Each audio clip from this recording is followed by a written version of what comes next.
Hoje eu quero agradecer a todos. Vamos estudar hoje o crime de dano, receptação, estelionato. Vamos analisar o seguinte.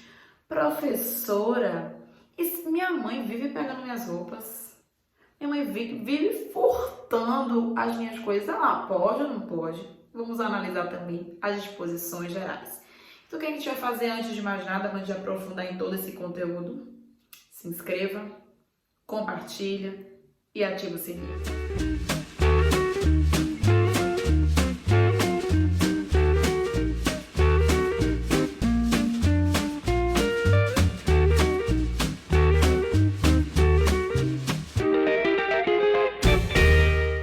O crime de dano está no artigo 163 do Código Penal. Então a gente vai estudar agora e vai analisar o artigo 163 e verificar o que é danificar alguma coisa. Será que tem dano público? Dano de alguma coisa privada? O que é dano? Dano no artigo 163 é destruir, inutilizar ou deteriorar coisa alheia. A pena é de detenção de 1 a 6 meses ou multa. No parágrafo único, se o crime é cometido, o inciso 1 afirma o seguinte: com violência à pessoa ou grave ameaça. O inciso 2, com emprego de substância inflamável ou explosiva, se o fato não constitui crime mais grave. Inciso 3, contra o patrimônio da União, Estado, município, empresa concessionária de serviços públicos ou sociedade de economia mista. Inciso 4, por motivo egoístico ou com prejuízo considerável para a vítima. Pena, detenção de 6 meses a 3 anos e multa, além da pena correspondente à violência. O bem jurídico protegido pela lei penal é o patrimônio das pessoas físicas e jurídicas, indistintamente, ainda se incluindo a propriedade e a posse legítima. Então, o objeto, o bem jurídico, é a coisa alheia móvel ou imóvel, sobre a qual incide a conduta criminosa. Frise-se, a coisa deve ser alheia. É atípico o comportamento de destruir, inutilizar ou deteriorar coisa própria, pois a condição de proprietário oferece ao agente o direito de dar ao bem o cunho patrimonial, o destino que melhor lhe aprouver. Se for tratando de animais silvestres, domésticos ou domesticados, nativos ou exóticos, nesse caso não se trata de crime de dano. Há um crime específico que é tipificado pelo artigo 32 da Lei dos Crimes Ambientais, que é praticar atos de abuso, maus tratos, ferir ou mutilar animais silvestres, domésticos ou domesticados. O sujeito ativo é qualquer pessoa, porque é um crime comum, menos o proprietário da coisa, pois o tipo penal contém a elementar alheia. O sujeito passivo pode ser qualquer pessoa também, desde que o proprietário ou possuidor legítimo da coisa. O tipo penal contém 3 núcleos: destruir, inutilizar ou deteriorar. Destruir é eliminar fisicamente a coisa, extinguindo-a. Para exemplificar, é incendiar um automóvel, quebrar uma vidraça, etc. Inutilizar, por sua vez, equivale a tornar uma coisa imprestável aos fins a que se destina. Para exemplificar, retirar o motor de uma geladeira, fazer com que um fogão não acenda. Deteriorar, finalmente, é estragar ou corromper parcialmente um bem, diminuindo-lhe a utilidade ou valor. Para exemplificar, riscar a lataria de um automóvel, quebrar a pulseira de um relógio, etc. Discute-se se a pichação com tintas ou produtos similares configura o crime previsto no artigo 163, ou seja, se é crime de dano, especialmente no tocante à conduta de deteriorar. A Lei 9.605 de 98, Lei dos Crimes Ambientais, com a redação conferida pela Lei 12.408 de 2011, instituiu em seu artigo 65 um crime específico para as pichações ou as conspurcações efetuadas em edificações ou monumentos urbanos, que está assim o seguinte no artigo 65 da referida lei: pichar ou por outro meio conspurcar a edificação ou monumento urbano, detenção de 3 meses a 1 ano e multa. No parágrafo 1º, se o ato foi realizado em monumento ou coisa tombada, em virtude do seu valor artístico, arqueológico ou histórico, a pena é de 6 meses a 1 ano de detenção e multa. Como a lei dos crimes ambientais refere-se exclusivamente às edificações e monumentos urbanos, conclui-se que, se a conduta for praticada em imóveis rurais, exemplo, a parede de uma fazenda, ou em bens móveis, na porta de um carro, estará caracterizado o crime de dano, de natureza genérica e residual, na forma definida do artigo 163, na modalidade deteriorar. O artigo 163, parágrafo único do Código Penal, elenca 4 qualificadoras inerentes ao crime de dano. Os limites da pena são alterados em abstrato. Em todas as hipóteses, a pena de detenção, de 6 meses a 3 anos e multa, além da pena correspondente à violência. Esta última parte, além da pena correspondente à violência, é aplicável somente à qualificadora prevista no inciso 1, com violência à pessoa ou grave ameaça, pois é somente nela que se verifica o emprego de violência à pessoa. O dano qualificado não ingressa no rol das infrações penais de menor potencial ofensivo, pois sua pena máxima extrapola o limite de 2 anos. Cuida-se, contudo, de crime de médio potencial ofensivo, pois a pena mínima combinada em abstrato revela a compatibilidade do delito com a suspensão condicional do processo na forma delineada pelo artigo 89 da Lei 9.099 de 95. A ação penal é pública incondicionada nas formas qualificadas. Contando até 10 para não estourar com os alunos e ainda fazendo uma dancinha. Vamos entrar agora no artigo 168, que fala sobre apropriação indébita. Apropriar-se de coisa alheia móvel de que tem a posse ou a detenção. Pena, reclusão de 1 a 4 anos e multa. Parágrafo 1º. A pena é aumentada de 1/3 quando o agente recebeu a coisa, inciso 1, em depósito necessário, inciso 2, na qualidade de tutor, curador, síndico, liquidatário, inventariante, testamenteiro ou depositário judicial. E o inciso 3, em razão de ofício, emprego ou profissão. Ai, gente, eu entrei hoje na casa de minha amiga Fernanda e peguei um vestido. 1000 anos depois. Ai, gente, Fernanda quer de volta aquele vestido, eu nem sei o que eu fiz. Será que eu cometi um crime? Ela vai dizer que eu cometi um crime. Será que eu cometi um crime? Cometeu um crime, viu, meu amor? Apropriação indébita. Por isso que eu falo, emprestar pra alguém é você tomar na cara. Mas tem que tomar na cara quando você empresta alguma coisa pra uma pessoa. Porque quem presta, não presta. Isso agora que nós vamos dar agora, passando por crime, apropriação indébita. Em relação ao conceito, o crime de apropriação indébita é a existência de uma situação de quebra de confiança, pois a vítima voluntariamente entrega uma coisa móvel ao agente e este, após encontrar-se na sua posse ou detenção, inverte seu ânimo no tocante ao bem, passando a comportar-se como seu proprietário. Em relação ao bem jurídico tutelado, é o patrimônio, relativamente à propriedade e à posse legítima de bens móveis. Sobre o que recai? Coisa alheia, móvel. Não há crime na apropriação de coisa alheia imóvel em face da descrição legal. A mão de obra contratada e intencionalmente inadimplida não pode ser objeto de material de apropriação indébita, uma vez que a prestação de serviço de qualquer natureza não pode ser classificada como coisa. O fato caracterizará mero ilícito civil ou crime de estelionato, se o sujeito empregou um meio fraudulento para a contratação e antes dela já tinha o propósito de não honrar sua responsabilidade contratual. O sujeito ativo pode ser qualquer pessoa, com a exceção do proprietário, pois a lei fala em coisa alheia móvel, desde que tenha a posse ou a detenção lícita do bem. Cuida-se de crime comum, uma vez que o pressuposto da posse legítima ou detenção da coisa móvel não pode ser considerado condição especial apta a classificar o crime como próprio.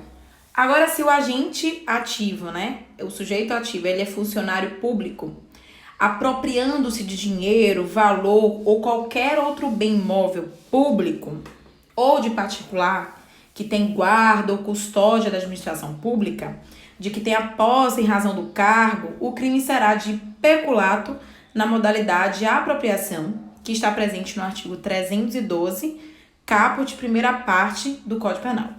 O sujeito passivo é a pessoa física ou jurídica que suporta o prejuízo causado pela conduta criminosa. Em regra, é o proprietário do bem, mas nada impede seja seu possuidor ou usufrutuário. Tipo objetivo, ou seja, considera o verbo apropriar-se, que significa tomar como própria uma coisa pertencente a outrem. Em verdade, é imprescindível a apropriação, ou seja, o sujeito legitimamente exerce a posse ou a detenção de um bem e após determinado momento passa a se comportar como se fosse o seu verdadeiro dono. O conceito de posse, ele pode ser extraído do artigo 1196 do Código Civil. Considera-se possuidor todo aquele que tem de fato o exercício pleno ou não de algum dos poderes inerentes à propriedade. Posse, portanto, é o exercício total ou parcial em nome próprio de um ou mais poderes atinentes à propriedade. É o que se dá com o mandatário, o locatário e o usufrutuário. Por sua vez, o conceito de detenção, ele é retirado pelo artigo 1198, caput do Código Civil. Considera-se detentor aquele que, achando-se em relação de dependência para um com outro, conserva a posse em nome deste e em cumprimento de ordens ou instruções suas. Vale salientar que a posse ou a detenção da coisa alheia móvel há de ser desvigiada, ou seja, livre da fiscalização e do controle por parte do seu titular. Vamos exemplificar. O vendedor de uma loja que permanece sob contínua vigilância do proprietário do estabelecimento comercial e que se apodera de seus bens como comete furto. De outro lado, o representante do mesmo estabelecimento que em viagem de negócio se apossa de bens que lhe foram entregues em confiança pratica o quê? A apropriação indébita. Vale salientar sobre a apropriação indébita de uso. Por exemplo, apropriar-se exige, portanto, a intenção do agente em fazer sua coisa alheia como sua, Pegou emprestado e não quer devolver. Portanto, não há crime de apropriação indébita na hipótese que o sujeito usa momentaneamente a coisa alheia para, em seguida, devolvê-la. Então, é de tomar cautela, todavia, para que este raciocínio não abra ensejo para a impunidade de pessoas que se utilizem por relevante espaço de tempo de bens alheios, alegando que deles não se apropriaram, pois iriam restituí-los a quem de direito após o simples uso. Então, vamos ter bem cuidado com isso. Então, assim, para fechar, antes de entrarmos na causa de aumento de pena, é de termos razoabilidade em tais casos. É o melhor vetor para o aplicador do direito diferenciar com exatidão o uso lícito do abuso que é ilícito. O legislador, no crime de apropriação indébita, incidiu em grave equívoco na estruturação do tipo penal. Com efeito, previu com o parágrafo 1º um dispositivo que se constitui em um autêntico parágrafo único, pois não há um parágrafo 2º ou outro qualquer. Em 3 incisos são previstas causas de aumento da pena e não qualificadoras. Não se trata, portanto, de apropriação indébita qualificada, mas sim de apropriação indébita agravada ou circunstanciada. Em todas as hipóteses, a reprimenda é majorada de 1/3, razão pela qual não se aplica a este crime o benefício da suspensão condicional do processo. De fato, a pena mínima da apropriação indébita acrescida pela causa de aumento da pena ultrapassa o patamar previsto no artigo 89 da Lei 9.099 de 95. A penal é pública e incondicionada. E as penas é de reclusão de 1 a 4 anos e multa. Esse crime, que nós vamos estudar agora, está no artigo 171 e teve algumas modificações trazidas pelo pacote anticrime. Então, agora vamos nos ater de forma bem atenciosa para não perder nenhum detalhe. Vamos passar agora para os slides. O artigo 171 afirma o seguinte: obter para si ou para outrem vantagem ilícita em prejuízo alheio, induzindo ou mantendo alguém em erro mediante artifício, ardil ou qualquer outro meio fraudulento. Pena: reclusão de 1 a 5 anos e multa. E no parágrafo 1º, se o criminoso é primário e é de pequeno valor prejuízo, o juiz pode aplicar a pena conforme o disposto no artigo 155, parágrafo 2º, que é o correspondente ao crime de furto. No artigo 171, parágrafo 2º, afirma o seguinte: nas mesmas penas incorre quem: disposição de coisa alheia como própria, vende, permuta, dá em pagamento, em locação ou em garantia coisa alheia como própria, alienação ou oneração fraudulenta de coisa própria, vende, permuta, dá em pagamento ou em garantia coisa própria inalienável, gravada de ônus ou litigiosa ou imóvel que prometeu vender a terceiro, mediante pagamento em prestações, silenciando sobre quaisquer dessas circunstâncias. Em relação ao parágrafo 2º, inciso 3, fala da defraudação de penhor, que é quando defrauda mediante alienação não consentida pelo credor ou por outro modo a garantia pignoratícia. Mesmo que não esteja nos slides, eu estou continuando a leitura do parágrafo 2º do artigo 171. No inciso 4, fala sobre fraude na entrega da coisa. Defrauda a substância, a qualidade ou quantidade de coisa que deve entregar a alguém. No parágrafo 2º, diz assim: nas mesmas penas incorre, aí tem no inciso 5, fraude para recebimento de indenização ou valor de seguro. Destrói total ou parcialmente ou oculta a coisa própria, ou lesa o próprio corpo ou a saúde, ou agrava as consequências da lesão ou doença, com o intuito de haver indenização ou valor de seguro. Aí o inciso 6 fala sobre a fraude no pagamento por meio de cheque. Emite cheque sem suficiente provisão de fundos em pagamento em poder do sacado ou lhe frustra o pagamento. O terceiro diz o seguinte: a pena aumenta-se de 1/3 se o crime é cometido em detrimento de entidade de direito público ou de instituto de economia popular, assistência social ou beneficência. Estelionato contra idoso, parágrafo 4º, aplica-se a pena em dobro se o crime for cometido contra idoso.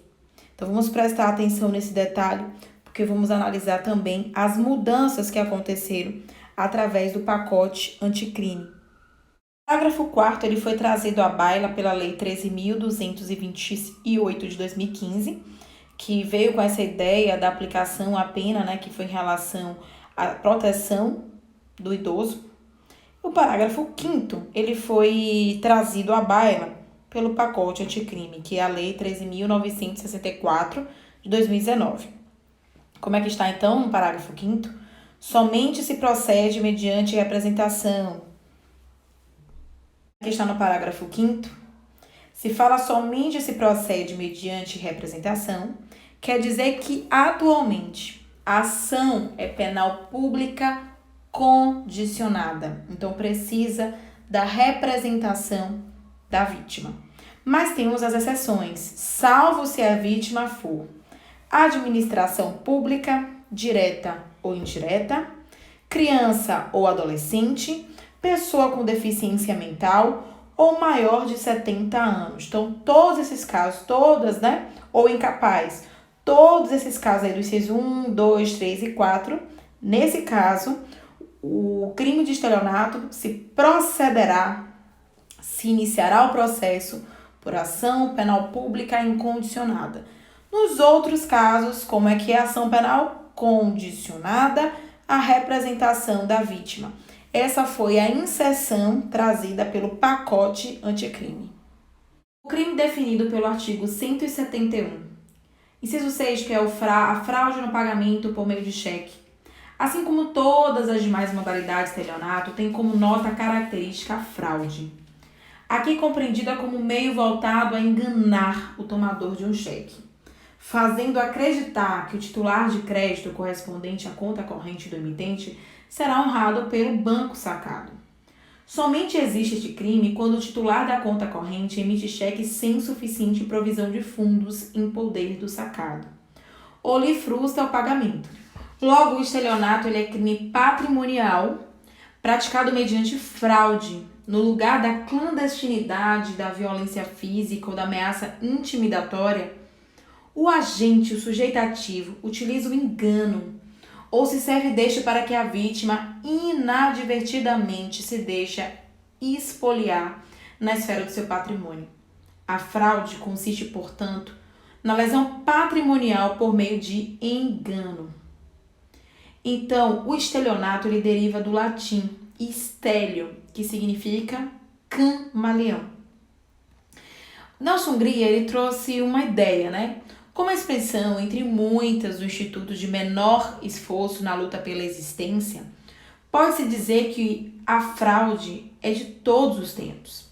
Até mesmo entre os seres inferiores são identificáveis processos característicos fraudulentos. Fraude é o mimetismo dissimulador do camaleão, de cujo nome latino stélio derivou precisamente o vocabulário estelionato, ou seja, um ser ardiloso, como a mise-en-scène da aranha na caça aos insetos, o comodismo solerte do cuco, que deposita os ovos para incubação nos ninhos de outros pássaros. Destarte, o crime de estelionato, ele tem a essência fraudar. Por isso que ele está na parte especial, denominada do estelionato e outras fraudes. Em relação ao sujeito ativo e passivo, trata-se de o que? Qualquer pessoa, ou seja, é um crime comum. Vamos passar agora a analisar o tipo objetivo, que é o seguinte: o núcleo de tipo é obter. Trata-se de conduta composta, pois a descrição legal contém a expressão obter, para si ou para outrem, vantagem ilícita, em prejuízo alheio, induzindo ou mantendo alguém em erro. Erro é a falsa percepção da realidade, apta a produzir uma manifestação de vontade viciada. Como prefere, Galdino Siqueira, ele fala o seguinte: o erro é o estado de consciência em que não há conformidade entre a representação e a realidade, determinando a disposição patrimonial que de outro modo não se efetuaria. A lei fala apenas em erro, mas esse verbo deve ser interpretado extensivamente, a fim de englobar também a ignorância, isto é, o completo desconhecimento da realidade. Para induzir ou manter a vítima em erro, o sujeito ele se vale dos seguintes meios, o artifício, o ardil ou qualquer outro meio fraudulento. O artifício é a fraude material. Por exemplo, Adriane veste-se com o uniforme de uma oficina mecânica para que Tony voluntariamente lhe entregue seu automóvel. E assim ela fica com o mesmo. Ardil, por seu turno, é a fraude moral, representada pela conversa enganosa. Exemplo: Thalita, alegando ser especialista em relógios automáticos, convence Daniel a entregar-lhe seu relógio para limpeza de rotina e fica com o objeto. A diferenciação, então, meus alunos, entre artifício e ardil assume um valor relativo em face da nossa lei penal, pois depois de se referir a eles, a lei penal se vale de uma fórmula genérica, ou seja, pode ser por ardil, por artifício ou por qualquer outro meio fraudulento. Com essa expressão, nossa lei se refere a qualquer atitude ou comportamento que provoque ou mantenha alguém em erro, do qual advirão a vantagem lícita e o dano patrimonial. Já vimos que a ação penal é condicionada apenas no parágrafo 5º, que é incondicionada. Eu vou ali na feira do rolo comprar um celular iPhone na mão de um amigo meu filho, que ele conhece as bocadas. Será que essa conduta dessa minha amiga que vai ali comprar nas bocadas o celular iPhone de um amigo dela é criminosa?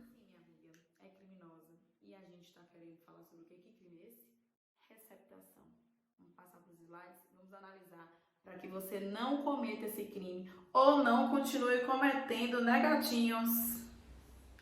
Assim, o artigo 180 afirma o seguinte: adquirir, receber, transportar, conduzir ou ocultar em proveito próprio ou alheio, coisa que sabe ser produto de crime ou influir para que terceiro de boa fé a adquira, receba ou oculte.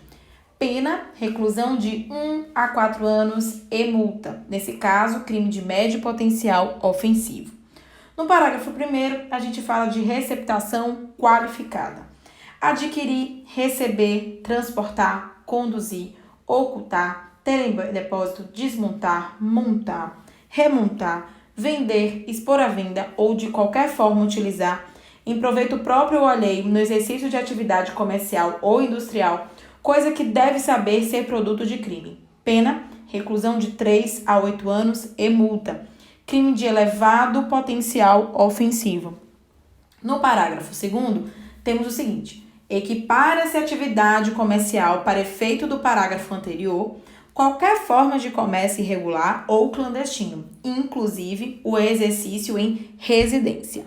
Em relação ao parágrafo 3º, nós temos a receptação culposa, que fala o seguinte: adquirir ou receber coisa que, por sua natureza ou pela desproporção entre o valor e o preço ou pela condição de quem a oferece, deve presumir-se obtida por meio criminoso. Pena, detenção de 1 mês a 1 ano ou multa, ou ambas as penas, infração penal de menor potencial ofensivo. Em relação ao parágrafo 4º, nós temos o seguinte, que é uma norma penal explicativa. A receptação é punível ainda que desconhecido ou isento de pena o autor do crime de que proveio a coisa. A receptação privilegiada, parágrafo 5º. Na hipótese do parágrafo 3º, se o criminoso é primário, pode o juiz, tendo em consideração as circunstâncias, deixar de aplicar a pena. Então, ou seja, na receptação dolosa, aplica-se o disposto no parágrafo 2º do artigo 155. No parágrafo 6º, que é a receptação qualificada ou causa de aumento de pena, tratando-se de bens, instalações do patrimônio da União, Estado, município, empresa concessionária de serviços públicos ou sociedade de economia mista, a pena prevista no caput deste artigo aplica-se em dobro. Nesse caso, é um crime de elevado potencial ofensivo. Aqui nos slides estão presentes todas as receptações previstas no artigo. O caput é denominada como receptação própria. Também tem a parte do caput em relação à imprópria. A qualificada, no parágrafo 1º. E a culposa, no parágrafo 3º. A receptação ela é um crime acessório, difusão ou parasitário, pois não tem existência autônoma, reclamando a prática de um delito anterior. Ou seja, ele obtém, ele adquire algo que foi produto de um crime. O tipo penal é claro, a coisa ela deve ser produto de crime. Em síntese, não é qualquer coisa. É produto de contravenção penal, não se caracteriza o crime tipificado pelo artigo 180. É crime, não é de contravenção. Como a lei indica como objeto material da receptação, a coisa, produto do crime, é imprescindível para a demonstração da sua materialidade a comprovação da natureza criminosa do bem. Exemplificativamente, se o inquérito policial foi instaurado para apurar a receptação de um automóvel furtado, o delegado de polícia deverá juntar aos autos um documento capaz de provar por qualquer modo o crime de furto do automóvel. Não há necessidade de prévio ajuizamento de ação penal de furto e nem muito menos de condenação pela prática do crime de furto. Com efeito, a lei se contenta com a coisa receptada, adquirida, que seja produto do crime, não exigindo a condenação pela prática do crime anterior. Basta, assim, um boletim de ocorrência ou mesmo anotação no prontuário do veículo acerca da ocorrência do furto, pouco importando se é conhecido ou se foi punido o seu autor. É o que se convencionou chamar de autonomia da receptação na forma do artigo 180, parágrafo 4º do Código Penal. O tipo objetivo, que seriam seus verbos, seriam adquirir, receber, transportar, conduzir e ocultar produto do crime. Adquirir a obtenção da propriedade a título oneroso. Comprei um celular que eu sei que é o produto de um crime. Receber é, por exemplo, Thalita recebeu de Elias um produto roubado para usar numa festa. E assim, são todos os exemplos. E os sujeitos, professora, do delito? O sujeito ativo pode ser qualquer pessoa. Ele é um crime comum, com exceção do autor, coautor ou partícipe do crime antecedente, ou seja, do crime que transformou o produto em criminoso, que somente responde por tal delito e não pela receptação. Já o sujeito passivo, a receptação tem como sujeito passivo, minha gente, a mesma vítima do crime antecedente, porque a pessoa que teve seu celular furtado e agora vendeu para outra pessoa, ela é a vítima, que é mais uma vez prejudicada em seu patrimônio. Então, com efeito, com a transferência de coisa a outrem, ela fica cada vez mais distante da esfera de vigilância e de disponibilidade. Vale salientar que a ação penal nesse crime, meus alunos, meus queridos, meus fofinhos, é uma ação penal pública incondicionada. Gente do céu, minha mãe vive pegando dinheiro na bolsa do meu pai, no short do meu pai, na carteira de meu pai. Será que minha mãe é criminosa? Será que se minha irmã pegar as minhas coisas sem a minha autorização, ela é isenta de pena? Assim, meus caros, o artigo 181 afirma o seguinte: é isento de pena quem comete qualquer dos crimes previstos neste título, em prejuízo de cônjuge, na constância da sociedade conjugal, de ascendente ou descendente, seja o parentesco legítimo ou ilegítimo, seja civil ou natural. Companheiros, união estável, terão imunidade absoluta pela analogia in bona parte, à exclusão da tipicidade absolutamente. No artigo 181 do Código Penal, pois bem, estão arroladas as causas de imunidade penal absoluta ou impunibilidade absoluta, também chamadas de escusas absolutórias, imunidades materiais, condições negativas de punibilidade ou causas pessoais de exclusão da pena. O raciocínio do legislador é facilmente compreensível.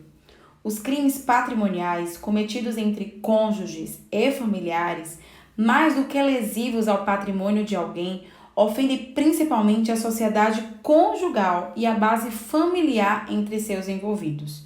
Se assim é, o Estado não deve interferir, salvo em casos excepcionais, pois a punição do criminoso tornaria a vítima também culpada, em face do seu comportamento capaz de colaborar na condenação do seu cônjuge ou parente, destruindo a relação afetiva entre eles existente, por motivos matrimoniais ou biológicos. É melhor, portanto, deixar os problemas se resolverem naturalmente. Muito mais importante do que a atuação jurisdicional com a aplicação de uma pena, interessa à coletividade a preservação dos laços familiares. Em relação ao artigo 182, somente se procede mediante representação, ou seja, ação penal pública condicionada, se o crime previsto neste título é cometido em prejuízo do cônjuge desquitado ou judicialmente separado, de irmão legítimo ou ilegítimo, de tio, sobrinho com quem o agente coabita. Nesse caso, os irmãos, eles não estão isentos de pena. Apenas transforma os crimes contra o patrimônio de ação penal pública incondicionada em delitos de ação penal pública condicionada à representação do ofendido ou da vítima, condição de procedibilidade para o exercício da ação penal. A imunidade não se aplica aos crimes patrimoniais de ação penal privada, nem aos crimes originariamente de ação penal pública condicionada. O legislador também não apresentou nomenclatura às hipóteses trazadas pelo artigo 182, mas a doutrina popularmente chama de imunidades relativas. Bittencourt, ele afirma que não cuida de imunidade alguma, mas somente de alteração da espécie de ação penal, saindo da incondicionada para a condicionada.